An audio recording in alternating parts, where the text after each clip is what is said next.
The music was pounding, the lights flashing, and there she was, my cousin Renee, in the middle of a Miami nightclub with my husband's hands all over her. Her laugh cut through the chaos as she lifted her hand, flashing a diamond ring. My diamond ring. The same one Marcus had slipped on my finger when he promised me forever. That was the night my world collapsed. But to understand how betrayal this deep could happen, kindly subscribe and watch till the end to know where it all began. My name is Tanya Miller. I'm 34 years old, and for years I thought I had it all. A thriving career in Chicago, a condo I bought on my own, and after years of heartbreak, I finally found love in Marcus. He was ambitious, magnetic, the kind of man who could light up a room and make me forget every disappointment. 2 years later, he proposed on the rooftop of my building, surrounded by candles and the city skyline. I said yes without hesitation.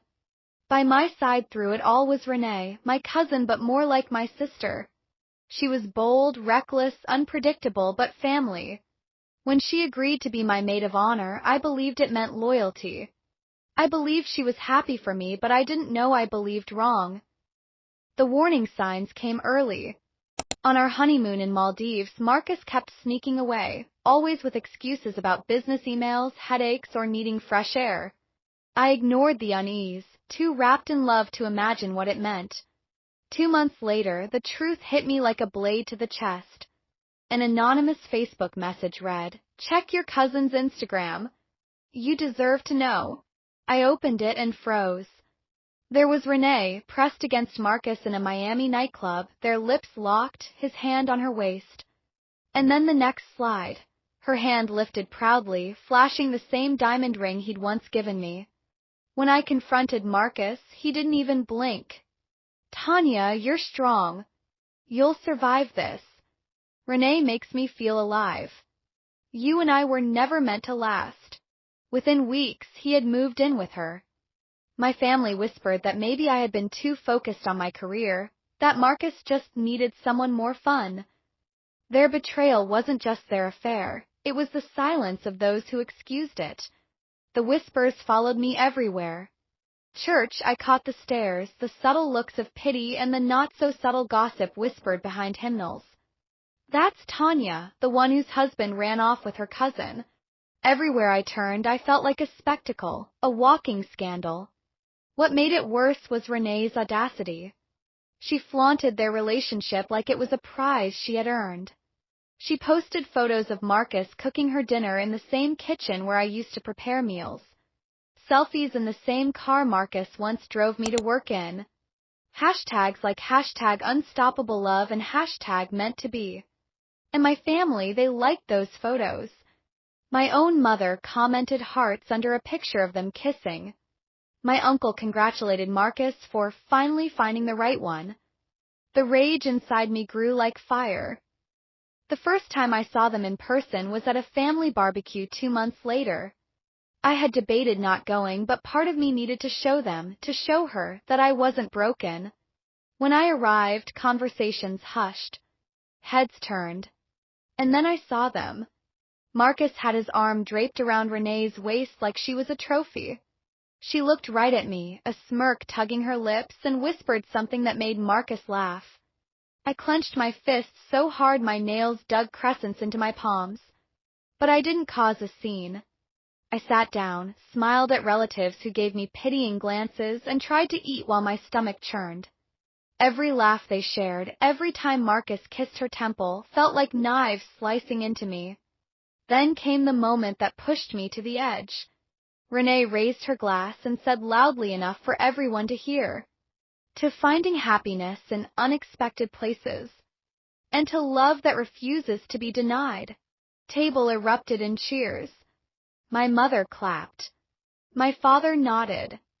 And I sat there with my jaw clenched, blinking back tears that burned hotter than fire. That night, I went home and destroyed every photo I still had of Marcus. I threw the ring he gave me into the first drainage that crossed my eyes. I screamed until my voice was raw. And then I promised myself, I will not be the victim of their story. But Marcus wasn't done with me. 3 months into their relationship, he started calling. Late at night. always when Renee wasn't around. First, I didn't answer, but the voicemails piled up.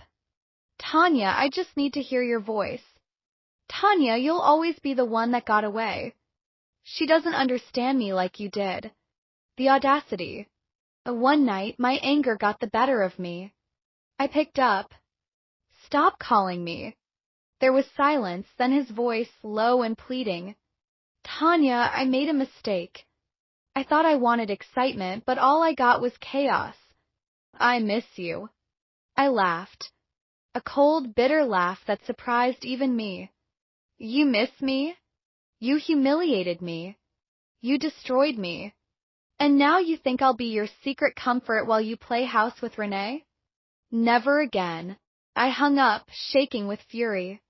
But that call planted a seed. Because if Marcus still wanted me in the shadows, what did that say about his fairy tale with Renee? Cracks in their relationship soon became public.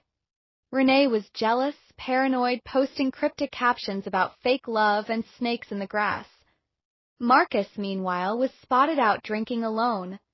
My aunt confided in me, reluctantly, that Renee had shown up at her house crying after a fight. Marcus had stayed out all night. There were rumors he was seeing other women. And through it all, my family stayed silent, still pretending their relationship was destiny. But I was patient. I watched. I waited. A year later, the announcement came. Marcus and Renee were engaged. Again. They planned a wedding in Atlanta, extravagant, flashy, designed to prove to the world that their love was untouchable. Their invitations went out like victory banners.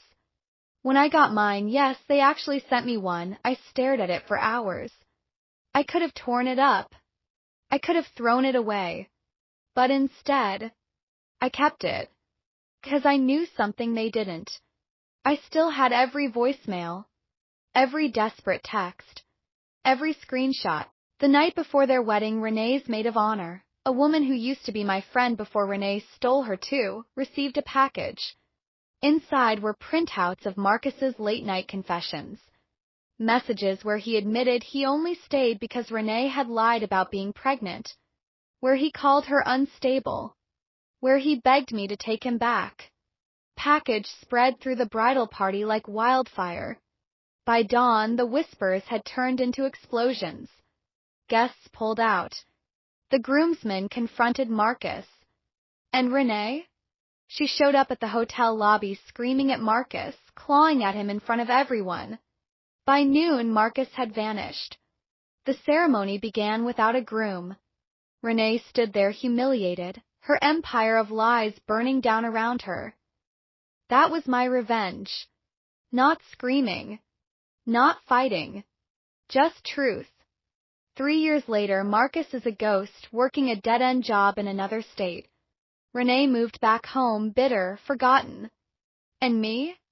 I flourished. I started my own firm, bought a new home, and finally found love that honors me. When people ask about Marcus or Renee, I smile and say, they gave me the best gift, freedom.